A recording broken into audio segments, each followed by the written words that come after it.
So this is round 9, the final round of the London Chess Classic, where we had Gukesh versus Hans Niemann. Thank you for checking out this Christmas style chess overview.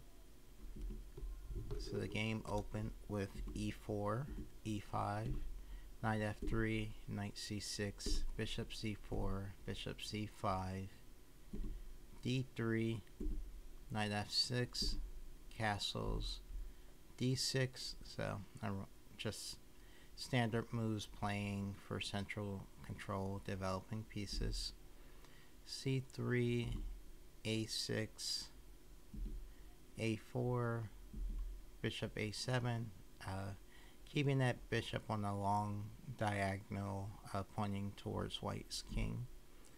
Rook to e1, h6, a5, taking a space, g5, pushing for space on the king side, bishop e3, offering exchange of bishops, have g4 getting space and hoping to kick away the knight potentially.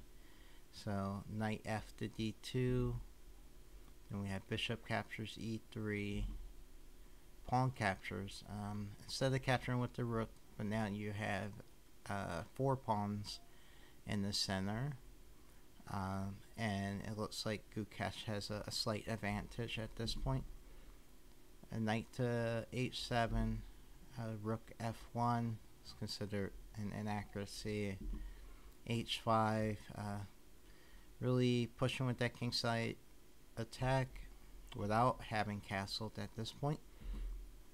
Knight g3, queen g5, knight d2, just developing, knight e7, looking to potentially reroute that knight. Queen a4 check, c6 blocking to maintain castle rights, queen b4,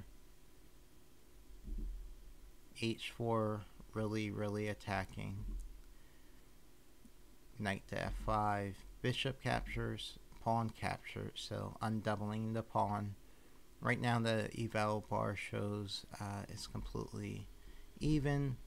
Got d5 attacking the bishop, got bishop b3 moving away, and then we have a castle, which was a blunder. It says that castling queenside would have been better, so this made it a 2-point advantage for white, whereas if you castle this way, the game is still completely even. But we had a kingside castle, rook a4, g3, still fighting for that space. Now the king just has so many weaknesses in front of it though. So queen captures, offering a queen trade, queen captures, rook captures, pawn captures h2 a check, rook captures. So now black has no attack.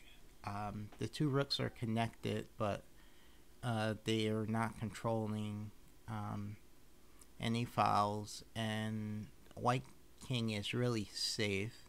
Black king's not currently in danger, but it is a lot more exposed. f6, preventing white from playing f6. e4, rook to f7, knight f3, rook g7,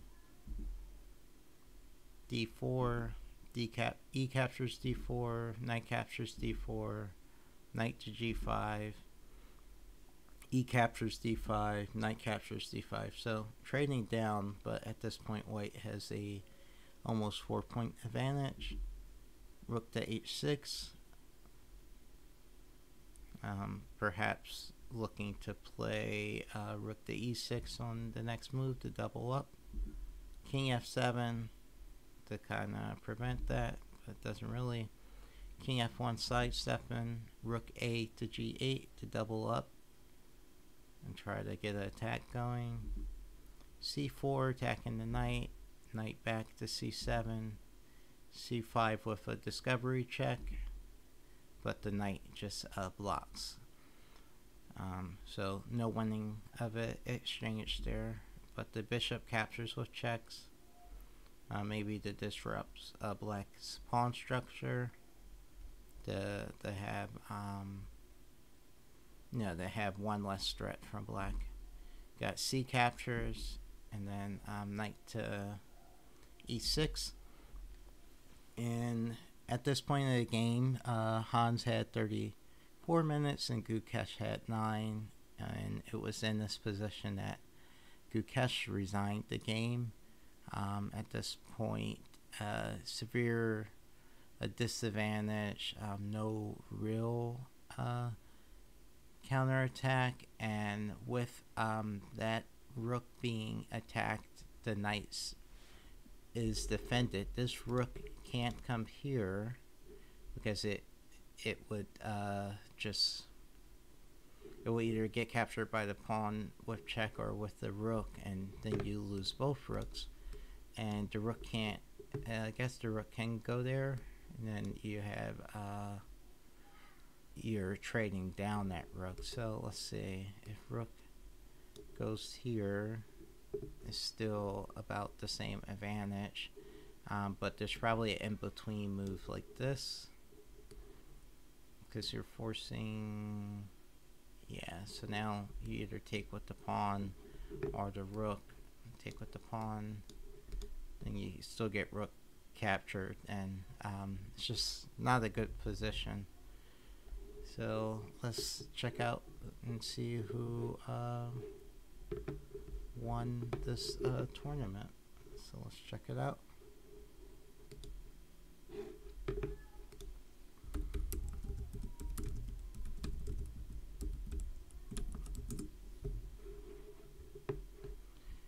So Michael Adams actually won the London Chess Classic, and let's grab the last standings. Let's see. Sorry about that.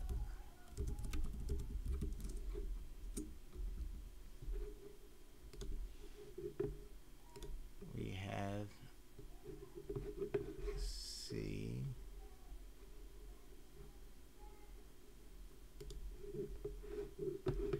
So you have Michael Adams won on 6 out of 9, followed by, sorry about that. See if I can move this over.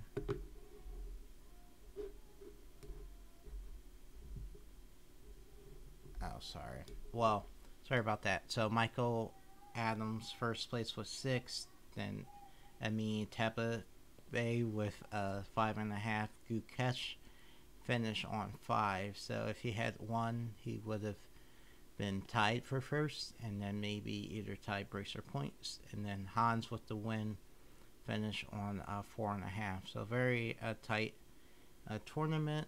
And let's just check to see who picked up any points from Chess 2700.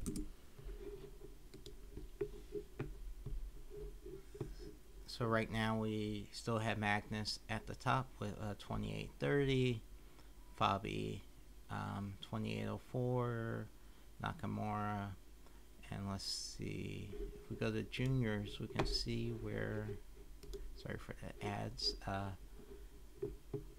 Hans is in 9th. He still has gained 24.6, but